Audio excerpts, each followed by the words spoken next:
Pada tengah hari ini kita dapat bertemu kembali di dalam majlis ta'lim ini, insya-Allah.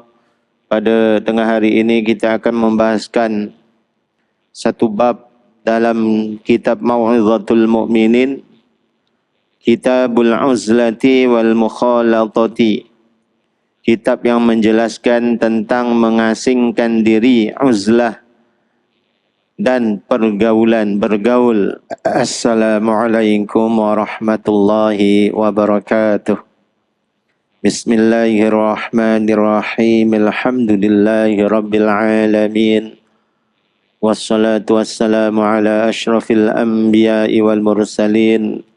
Sayyidina wa habibina wa syafi'ina wa qurrata a'yunina. ومن توسل إلى ربنا ومولانا محمد صلى الله عليه وسلم وعلى آله وأصحابه وأزواجه وذرياته وأهل بيته أجمعين. سبحانك لا علم لنا إلا ما علمتنا إنك أنت العليم الحكيم. رب اشرح لي صدري ويسر لي أمري واحلل عقدة من لساني يفقه قولي ولا حول ولا قوة إلا بالله العلي العظيم. أما بعد. Yang saya hormati, yang saya muliakan para alim ulama, para asatidzah. Yang saya hormati, yang saya muliakan Tuan Nazir Masjid Al-Falah, tuan-tuan imam, seluruh pegawai atau EJK pengurusan masjid, hadirin hadirat yang dimuliakan dan dirahmati oleh Allah Subhanahu wa taala. Mudah-mudahan kita semua dalam lindungannya Allah Subhanahu wa taala dari segala bentuk musibah dan juga wabak. Dan mudah-mudahan kita semua dikurniakan oleh Allah dengan kesihatan dan kekuatan agar kita dapat melaksanakan semua kewajiban kita kepada Allah Subhanahu wa taala dari segala bentuk musibah. Dikurniakan oleh Allah dengan kesihatan dan kekuatan agar kita dapat melaksanakan semua ketaatan kepadanya dan menjauhi segala larangannya, insya-Allah. Dan mudah-mudahan kita semua dikurniakan oleh Allah Subhanahu wa taala dengan syafaat baginda Nabi Muhammad sallallahu alaihi wasallam baik di dunia maupun di akhirat. Alhamdulillah, pada tengah hari ini kita dapat bertemu kembali di dalam majlis ta'lim ini, insya-Allah. Pada tengah hari ini kita akan membahaskan satu bab dalam kitab Mau'izatul Mu'minin, Kitabul Uzlati wal Mukhalatati. Kitab yang menjelaskan tentang mengasingkan diri, uzlah dan pergaulan, bergaul. Sebelumnya mari kita sama-sama membaca surah Al-Fatihah. Mudah-mudahan kita semua mendapat manfaat dan diberkati oleh Allah Subhanahu wa taala. Bismillahirrahmanirrahim. Liridhallahi ta'ala wa khususan ila hadratin Nabil Mustafa Rasulullah sallallahu alaihi wasallam wa ala alihi wa ashabihi wa azwajihi wa dhurriyyatihi wa ahli baitihi ajma'in. وخصوصا إلى حضرة مؤلف هذا الكتاب الشيخ محمد جمال الدين ابن محمد ابن سعد القاسمي وإلى حضرة آبائنا وأمهاتنا وأزواجنا وأولادنا وأهلنا ومشايخنا ومعلمينا وطلابنا ولجميع المسلمين والمسلمات والمؤمنين والمؤمنات الأحياء منهم والأموات شيء لله لهم. الفاتحة. أعوذ بالله من الشيطان الرجيم. بسم الله الرحمن الرحيم. الحمد لله رب العالمين الرحمن الرحيم مالك يوم الدين إياك نعبد وإياك نستعين اهدنا الصراط المستقيم صراط الذين أنعمت عليهم غير المغضوب عليهم ولا الضالين. Rabbi ighfir li wa liwalidayya wa lil mu'minina amin. Bismillahirrahmanirrahim. Qala al-muallifu rahimahullahu ta'ala wa nafa'na bihi wa bi'ulumihi wa amaddana bi asrarihi wa nafahatihi fid din wa daraini amin ya rabbal alamin. Kitabul uzlati wal mukhalatati. Kitab yang menjelaskan tentang uzlah, mengasingkan diri dan juga bergaul. Al-Imam Al-Ghazali rahimahullah ta'ala telah berkata, ketahuilah, sesungguhnya sebahagian ulama salaf, ya ulama salaf ini 3 generasi awal dari tahun hijrah. Sebagaimana Nabi SAW sabdakan, khairul qurun qarni, thumma alladhina yalunahum, thumma alladhina yalunahum. Kurun yang terbaik adalah kurunku, setelahnya dan setelahnya. Maksudnya 3 kurun. Yang pertama, berarti 300 tahun pertama hijrah itu adalah kurun terbaik dan mereka yang berada di dalamnya, ya, majoriti adalah ulama salafus salih. Ya, orang-orang salafus salih. Setelah itu sudah tidak dinamakan salafus salih tetapi khalaf. Ya. Jadi sebahagian ulama salaf ada yang lebih memilih melakukan uzlah, yakni mengasingkan diri untuk mendapat beberapa faedah. Seperti selalu melakukan ibadah, bertafakur, ya, merenungkan kebesaran Allah dan mengajarkan ilmu agar selamat dari melakukan larangan-larangan agama yang biasa dilakukan oleh orang-orang sebab bergaul dengan orang lain seperti riya, ghibah, ya, mengumpat, mengunjing, diam tidak memerintahkan kebajikan dan melarang kemungkaran. Maksudnya apa? Diam, ya, tidak mengajak kepada amar ma'ruf dan juga tidak nahil mungkar. Terpengaruh dengan akhlak tercela dan perbuatan-perbuatan buruk dari teman-teman bergaul dan hal-hal yang buruk lainnya. Ini tujuan kenapa kita dianjurkan untuk mengasingkan diri dan juga terlalu banyak bergaul dengan orang lain, salah satunya supaya kita mendapat lebih banyak faedah. Terutama dalam segi ibadah kepada Allah Subhanahu wa ta'ala. Ya, memang benar kalau kita praktekkan, orang yang tidak suka bergaul, insya-Allah hidupnya ini digunakan dengan penuh dengan kemanfaatan. Walaupun tidak melakukan ibadah-ibadah yang khusus, ya, mereka akan melakukan ibadah-ibadah yang umum. Seperti melakukan pekerjaan dan sebagainya. Berbeza dengan orang yang asyik berkumpul, bergaul, menganggur dan sebagainya, mereka tidak memanfaatkan waktu yang ada untuk diambil faedahnya. Ya, begitu. Seperti contoh para wali-wali Allah, ya, para wali Allah rahimahumullah ta'ala. Ya, jadi kalau wali-wali Allah ini ada beberapa golongan wali. Ya, ada wali yang sudah masyhur. Ya, kalau kita rajin membaca Manaqibul Aulia, ya, kisah-kisah para wali, ya, ada wali-wali yang terkenal seperti Al-Imam Hasan Al-Basri, Syekh Abdul Qadir Al-Jilani. Lagi siapa? Banyak, ya, banyak wali-wali yang terkenal.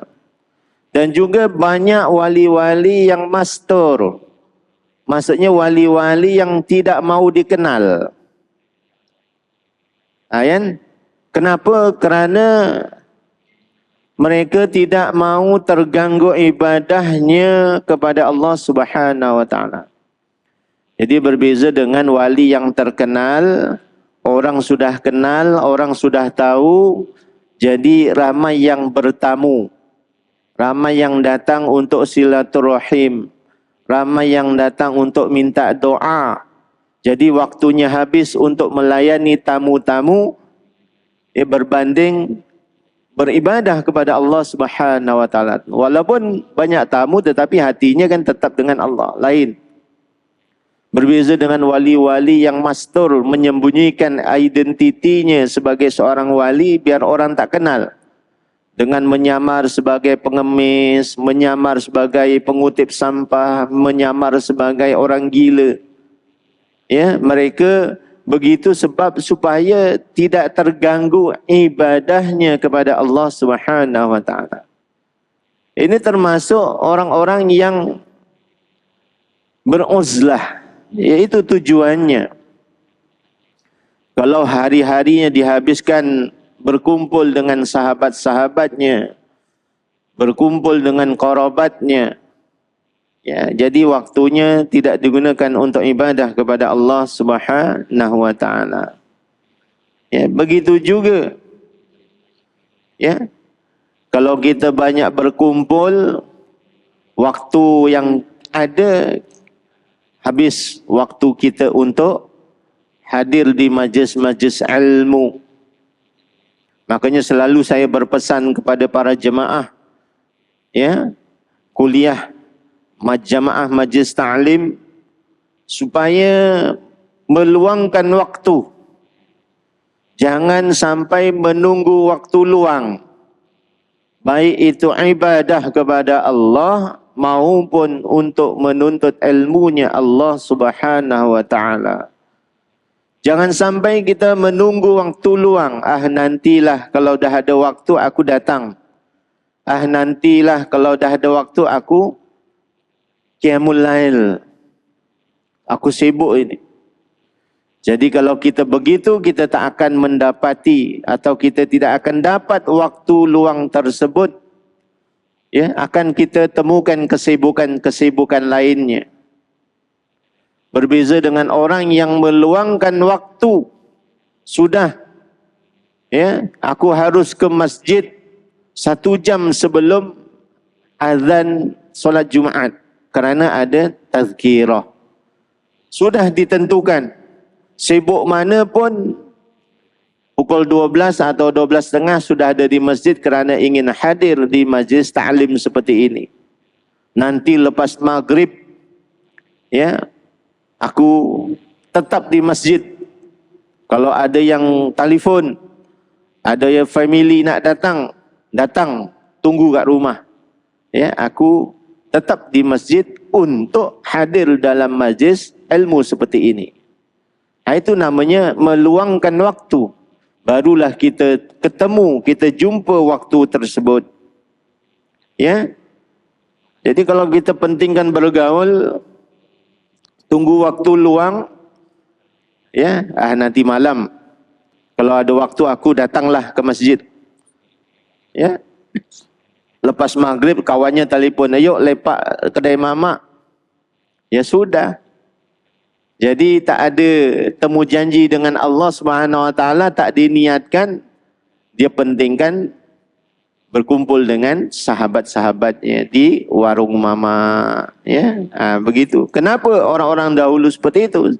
Ya, supaya waktunya itu digunakan dengan penuh bermanfaat dan mendapat faedah daripada waktu yang dimanfaatkan itu. Begitu juga tujuannya agar selamat dari melakukan larangan-larangan agama yang biasa dilakukan orang sebab bergaul dengan orang lain. Kadang-kadang kita tak perasan. Kalau kita bergaul dengan kawan-kawan, sifat-sifat buruk, ya, sifat-sifat buruk akan keluar dengan sendirinya. Seperti riya, ya, ujub, ghibah, takabbur dan sebagainya. Ya, datang berkumpul di kedai mamak, kita tengok kawannya pakai handphone Oppo, kita pakai iPhone, kan? Alah, kawan aku pakai Oppo je, tengok aku iPhone, kan? Dari situ dah timbul riak. Dia sombong dah. Ujub. Semua ada. Itu yang berlaku biasanya. Ataupun kadang-kadang kita berborak-borak, seronok kita berborak dengan kawan-kawan. Kadang-kadang kita tak tersengaja atau kita tak terperasan. Ya, kita ghibah orang lain. Kita mengata orang lain. Betul tak? Seronok ni mengata orang. Si fulan tu, ya sekarang hidupnya susah. Si fulan tu bankrupt. Ya, na'udzubillahi min dzalik. Ini ya, keburukan bagi orang yang terlalu banyak berkumpul. Ya, makanya bab ini menjelaskan tentang pentingnya mengasingkan diri. Ya, daripada orang ramai dan juga daripada banyak bergaul. Sedangkan majoriti ulama salaf berpendapat sunnah bergaul dengan orang lain. Memang hukumnya sunnah. Ya, ini majoriti para ulama salaf mengatakan hukum bergaul, muasyarah, ya. Kita bergaul dengan orang lain itu hukumnya sunnah. Memperbanyak kenalan dan teman, saling menjalin kasih sayang dengan orang-orang mukmin dan tolong menolong dalam urusan agama, yaitu tolong menolong dalam kebaikan dan takwa kepada Allah. Ya, itu hukumnya sunnah. Sungguh faedah uzlah yang dijelaskan di atas boleh didapatkan saat bergaul dengan orang lain, yaitu dengan memerangi dan mengalahkan hawa nafsu. Bukan tak boleh kita bergaul dengan orang lain, boleh. Tapi berlandaskan panduan yang telah ditentukan dalam ajaran agama Islam. Kerana kita itu disunahkan untuk menjalin kasih sayang antara saudara-saudara se-Islam, terutama karabah kita, keluarga kita, ya, dengan orang-orang mukmin yang lain, tolong menolong dalam masalah urusan agama, ya, tolong menolong dalam kebaikan dan ketakwaan kepada Allah Subhanahu wa taala. Cuma faedah uzlah yang dijelaskan di atas tadi boleh didapat dengan melalui pergaulan tadi, tolong menolong tadi dengan orang lain, yaitu dengan memerangi dan mengalahkan hawa nafsu. Bergaul, tapi bergaul dalam perkara yang penuh faedah. Bukan borak-borak kosong, duduk di kedai mamak, tapi bicaranya tentang bicara agama, membicarakan tentang iman dan takwa. Silakan sambil ngopi-ngopi, sambil ngeteh, sambil makan roti canai, habis sembahyang subuh lepak di kedai warung mamak makan sarapan dengan kawan-kawan, silakan. Tapi isinya bukan ghibah, bukan memperbandingkan, ya, harta yang ada, yang dia sudah kumpulkan. Bukan bertanya tentang masalah, ya, pekerjaan ataupun masalah keuangan. Jangan singgung. Cerita tentang masalah ilmu. Oh, tadi pagi ustaz ini cerita begini-begini, betul juga. Ya, ambil pengajaran, ambil ibrah daripada kuliah subuh yang dihadirkan. Begitu. Istilahnya mengalahkan hawa nafsu. Ya, begitu. Jadi dalam arti uzlah itu bukan hanya sekadar menyendiri, tidak. Ya, seperti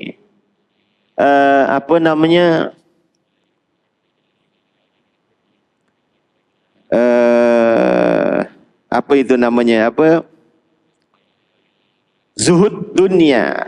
Ya, jangan kita menyalahartikan zuhud harus berpakaian yang sederhana, pakaian lusuh, meninggalkan dunia, kereta yang ada dijualnya kerana tak mau menggunakan harta dunia. Bukan begitu. Malah kalau kita lihat para sahabat, mereka kaya-kaya tapi zuhud. Begitu. Ya, zuhud itu kata Profesor Dr. Said Muhammad Alawi Al-Maliki Al-Hasani, Ya, Al-Maghfurlah, beliau berkata zuhud itu tidak dipandang daripada pakaian dan penampilan, tetapi beliau tunjukkan zuhud itu ada di dalam hati. Ya, pakaian cantik silakan, pakaian brand-brand silakan, tapi hatinya tetap zuhud dengan dunia. Jadi dunia itu tidak menguasai hatinya, tetapi hatinya penuh dengan akhirat. Itu zuhud. Bukan harus pakai pakaian yang murah-murah, yang kotor-kotor, yang buruk-buruk, tidak. Begitu juga sama dengan uzlah. Jadi jangan kita artikan uzlah secara secara khusus. Harus menyepi di gunung, menyepi di dalam gua, menyepi di dalam bilik, tidak. Ya, tetapi uzlah, ya, hatinya itu dikosongkan daripada hawa nafsu yang merusak hati kita. Secara umum bergaul dengan orang lain memiliki banyak faedah. Tidak boleh didapat dengan uzlah. Secara amnya, ya, kita berhubungan dengan orang lain itu faedahnya banyak sebenarnya. Yang tidak didapat dengan cara beruzlah menyendiri sahaja, tidak. Maka jika kau bertanya, apakah faedah-faedah dan dasar yang menganjurkan bergaul dengan orang lain? Ya, jawabannya adalah ketahuilah bahawa faedah bergaul adalah boleh mengajar, belajar, memberi manfaat kepada orang lain, mendapat manfaat dari orang lain, mengajar dan belajar sopan santun, terhibur dan menghibur orang lain, mendapat dan memberi pahala dengan melakukan dan memenuhi hak, membiasakan rendah hati, mendapatkan pengalaman dari melihat keadaan sekeliling dan mengambil tauladan darinya. Jadi ini faedah bergaul. Ya, begitu. Jadi kita jangan mempersempit makna uzlah. Ya, jadi uzlah ini mengasingkan diri daripada bentuk yang menjerumuskan kita daripada mendapat faedah atau manfaat kebaikan bergaul. Ini termasuk uzlah. Walaupun kita bergaul, tetapi kita dapat manfaat. Ya, kerana pergaulan yang benar akan mendatangkan banyak manfaat. Kalau kita hanya duduk di dalam kamar, di dalam bilik, kodenya untuk menyepi, beribadah kepada Allah semata, bila kita nak belajar ilmu, bila kita nak berkumpul dengan para ulama, bila kita nak memberi manfaat kepada orang lain, ya, bila kita nak dapat manfaat dari orang lain, ya, bagaimana kita nak belajar dan mengajar sopan santun, kan? Begitu. Ada kelebihan kita bergaul dan ada waktunya kita perlu bersendiri. Ya, mencari ilmu dan mengajar keduanya merupakan ibadah yang paling utama di dunia. Ta'lim wa ta'allum, ya, merupakan ibadah yang terbaik di dunia. Dan tidak akan boleh dilakukan kecuali dengan bergaul. Orang yang memerlukan belajar ilmu fardu ain, maka ia berdosa dengan melakukan uzlah. Jadi dari sini kita boleh pandang, boleh kita lihat atau kita simpulkan uzlah itu, ya, boleh kita dapat setelah kita melalui pergaulan. Barulah kita akan, ya, menuju ke arah uzlah. Jadi tetap yang pertama adalah ilmu. Kalau kita beruzlah tanpa ilmu juga tidak ada gunanya. Ya, tidak ada manfaatnya. Kita tak tahu, ya, perkara-perkara yang wajib untuk kita laksanakan ataupun yang perlu kita jauhkan. Ya, kerana ilmu itu penting, terutama ilmu fardu ain. Orang yang mampu mendapatkan ilmu syariat dan memiliki akal sehat, ia sangat rugi sekali jika melakukan uzlah sebelum belajar. Jadi uzlah itu syaratnya kena belajar dulu. Dan rugi sekali kalau orang yang terus langsung uzlah. Ya, kadang-kadang begitu. Mungkin dia ingin merubah hidupnya atau memperbaiki kehidupannya. Mungkin dulu dia sibuk dengan dunia. Ya, kemudian sudah pencin dia nak uzlah, nak mendekatkan diri kepada Allah.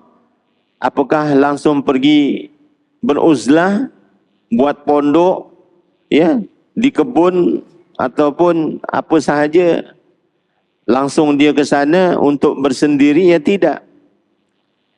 Ya, kalau dulu mungkin tidak ada waktu untuk dia belajar dan sekarang dia ada waktu untuk belajar sebab sudah tidak ada kesibukan lagi, wajib dia utamakan menuntut ilmu dahulu, barulah dia beruzlah. Ya, begitu.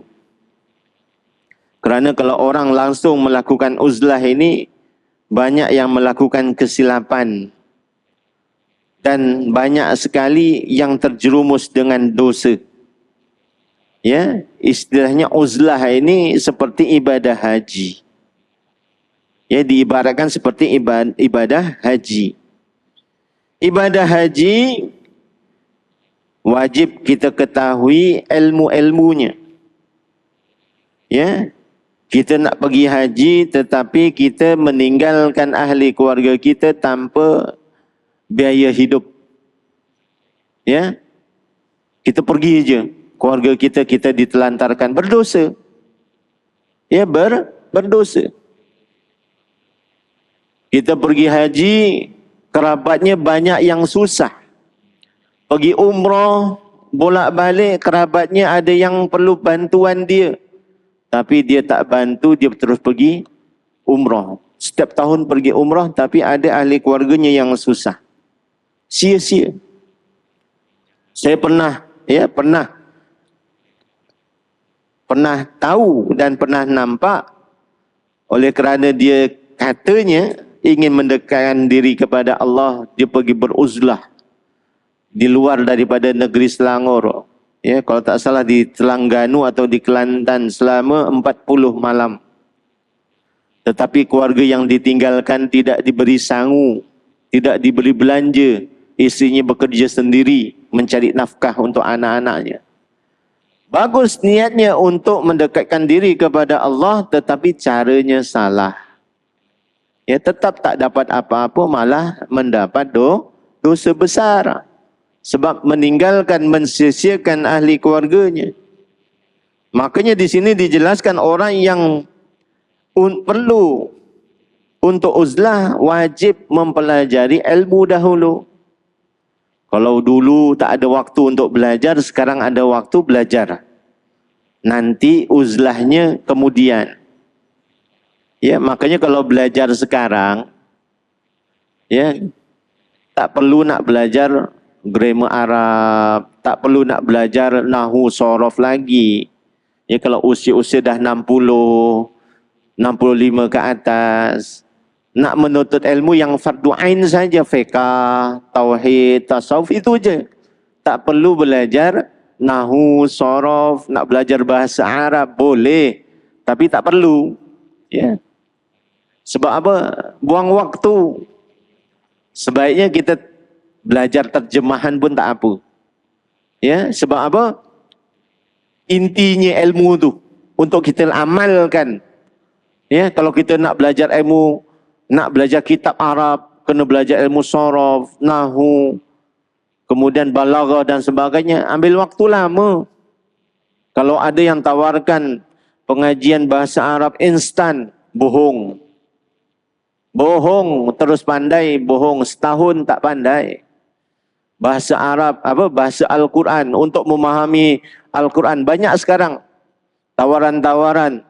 Ya, belajar bahasa Arab Al-Quran untuk memahami Al-Quran. Kalau tak belajar nahwu, sorof, balaghah, mantek, tak faham. Betul tak? Yang pernah belajar bahasa Arab lah, yang dah umur-umur tua begini. Ya, Kalau saya bagi contoh, ja'a, doroba Zaidun Amrun. Boleh faham tak agak-agak? Doroba Zaidun Amrun. Kalau dah pernah belajar nahwu sharaf, faham. Ada fa'il, ada fi'il, ada fa'il, ada maf'ul bih. Tapi kalau yang tak faham hanya mengikuti maknanya saja, doroba telah memukul Zaid, Zaidun, Amar, Amar. Telah memukul Zaid, Amar. Faham tak agak-agak? Siapa yang dah kena pukul, siapa yang dipukul. Kalau hanya untuk memahami makna, tak mungkin. Kalau dah belajar ilmu nahwu, doroba telah memukul.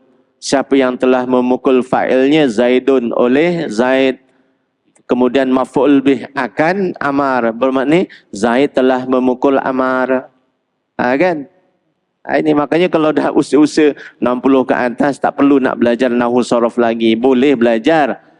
Ya, tapi dipentingkan ilmu fiqahnya, ilmu tauhidnya, ilmu tasawufnya. Sudah cukup. Kalau masih muda-muda silakan. Ya, kalau kata dalam 1 tahun pandai bahasa Arab, bohong. Saya itu lebih 6 tahun belajar ilmu nahwu sampai Alfiyah Ibnu Malik pun tak faham-faham lagi. Ya, sampai Alfiyah Ibnu Malik, qala Muhammadun huwa ibnu Maliki, kan? Sampai 1000 bait itu.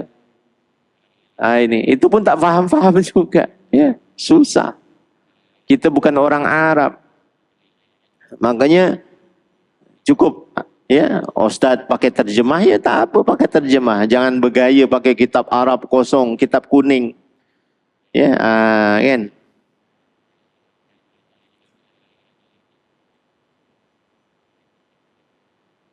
Orang yang mampu mendapatkan ilmu syariat dan memiliki akal sihat, ia sangat rugi sekali jika melakukan uzlah sebelum belajar. Sebab itu Imam An-Nakhai rahimahullah ta'ala dan yang lainnya berkata, belajarlah ilmu fiqah lalu baru uzlahlah. Ini. Ya, jadi kalau kita ada kemampuan untuk belajar ilmu syariat, kemudian akalnya masih sihat, belum nyanyuk, ya, masih ada diberi akal yang sihat, belum gila, belum nyanyuk, ya, makanya rugi sekali jika tidak belajar, ya, sebelum melakukan uzlah, ya, rugi sekali, makanya belajar. Sebab itu Imam An-Nakhai itu rahimahullah ta'ala dan imam yang lain berkata, belajarlah ilmu fiqah lalu baru uzlah. Sebab penting, ilmu fiqah itu penting untuk mengesahkan amal ibadah yang kita lakukan. Ya, solat yang benar bagaimana, kemudian bersuci yang benar bagaimana. Ya, banyak sekali orang, ya, yang meremehkan masalah fiqah. Sampai-sampai cara mensucikan najis pun salah. Ya, ini jangan kita sangka orang yang bergelar ustaz, ustazah tu mensucikan najis betul. Kalau dia tak pernah belajar ilmu fiqah yang kitab-kitab kuning itu, saya rasa ya kalau hanya mengandalkan di sekolah menengah agama tak cukup, ya. Banyak yang keliru, masih salah dalam mensucikan najis. Ya, ini. Orang yang uzlah sebelum punya ilmu memadai, ia akan menghabiskan waktu dengan tidur dan berhayal yang tidak-tidak. Paling maksimum yang dilakukan adalah menghabiskan waktu dengan wirid-wirid secara keseluruhan, sedangkan perbuatan badan dan hatinya sama sekali tidak terlepas dari bermacam tipu daya. Ini. Jadi orang yang mau uzlah sebelum punya ilmu yang memadai. Ya, jadi ilmu memadai ini bagaimana? Ilmu fikahnya, ilmu tasawufnya belum ada. Ya, tidak memadai. Walaupun dia pandai fikah tapi tak mempelajari ilmu tasawuf, sama saja rugi. Walaupun dia menghabiskan waktunya dengan zikir wirid, dia tak akan merasakan lezatnya amal ibadah yang dia lakukan. Sebab apa? Hatinya masih kotor. Hatinya belum bersih. Ya, dia tak bersihkan hatinya dengan ilmu tasawuf. Di situ nanti mudah untuk iblis setan menggoda dia. Tengok, engkau uzlah. Yang lain tak uzlah. Engkau banyak wiridnya. Hatinya, oh iya, hebat aku ya. Ya, kerana dia tak membersihkan hatinya dari sifat-sifat tercela tersebut. Dia tak belajar ilmu tasawuf. Makanya dia hanya dapat ilmu kulit. Walaupun dia sembahyangnya sah, wiridnya dia betul, tetapi dia belum mendapatkan nikmat lezatnya amal ibadah yang dia lakukan. Belum mendapatkan khusyuk. Ya, dalam solatnya, dalam zikirnya, sebab hatinya masih ada perasaan lebih daripada orang lain. Tengok aku boleh beruzlah, mendekatkan diri pada Allah. Yang kat luar sana asyik mementingkan dunia sahaja. Itu yang akan timbul dalam hati. Karena orang-orang seperti itu mudah ditipu dengan iblis dan syaitan. Ya, makanya ilmunya wajib perlu memadai dulu. Terutama ilmu fiqahnya, ilmu tasawufnya, apalagi ilmu tauhidnya. Ya, dengan ilmu tauhidlah kita ma'rifatullah, kita kenal Allah Subhanahu wa taala. Kalau kita betul-betul sudah kenal Allah, ya, sudah takwa itu sudah tertancap di dalam hati. Takut kepada Allah itu sudah tertancap di dalam hati, yang lainnya akan menyusul mengikuti, ya, tindak tanduk perbuatan kita. InsyaAllah begitu. Kemudian kebanyakan amal perbuatannya akan menjadi bahan tertawaan syaitan. Namun ia merasa termasuk ahli ibadah. Ilmu adalah fondasi agama. Sama sekali tidak ada kebaikan dalam uzlah orang awam dan orang-orang bodoh yang tidak mengerti agama. Ini kalau orang yang beruzlah tanpa ilmu, maka amal perbuatannya akan menjadi bahan tertawaan syaitan. Syaitan ketawa je. Ya, mentertawakan orang yang beramal ibadah. Makanya jangan hairan ramai ahli ibadah tergelincir akidahnya. Kita banyak membaca sejarah, kisah-kisah orang-orang terdahulu seperti Syekh Barseso. Ya, orang yang ahli ibadah dan tidak ada orang yang dapat menandingi ibadahnya pada zamannya, tetapi tergelincir menjadi pengikut syaitan. Ya, sebab ilmunya tak memadai. Makanya ilmu adalah fondasi dalam agama. Sama sekali tidak ada kebaikan dalam uzlah. Sia-sialah uzlah yang dilakukan oleh orang-orang awam dan orang-orang bodoh yang tidak mengerti agama. Ini sedikit tentang, ya, bab uzlah dan bergaul. Uzlah itu, ya, ada kalanya penting dan ada kalanya perlu dihindar. Begitu juga pergaulan. Ada kalanya, ya, penting dan ada kalanya perlu dihindar. Ya, tengok, ya, keadaan orang yang menjalani itu bagaimana. Ya, tapi yang dilihat, dipandang adalah ilmunya. Ya, yang pertama adalah ilmu, barulah, ya, uzlah dan pergaulan. Wallahu alam bisawab. Mudah-mudahan apa yang saya sampaikan pada tengah hari ini, kita semua sedikit sebanyak mendapat manfaat daripada Allah Subhanahu wa taala. Mudah-mudahan, ya, hadirnya kita dalam majlis taklim ini, kita mendapat ilmu yang dapat mendekatkan diri kepada Allah Subhanahu wa taala dan mendapat barakahnya Allah Subhanahu wa taala. Kita tutup majlis kita dengan tasbih kafarah dan surah Al-Asr. Bismillahirrahmanirrahim. Subhanakallahumma wa bihamdika asyhadu an la ilaha illa anta astaghfiruka wa atubu ilaik. Bismillahirrahmanirrahim. wal 'asr innal insana lafi khusr illa alladhina amanu wa 'amilus solihati wa tawassaw bil haqqi wa tawassaw bis sabr. Mudah-mudahan pertemuan kita pada tengah hari ini bukanlah akhir dari sebuah perjumpaan, ada umur panjang kita jumpa lagi. Wabillahi taufiq wal hidayah. Assalamualaikum warahmatullahi wabarakatuh.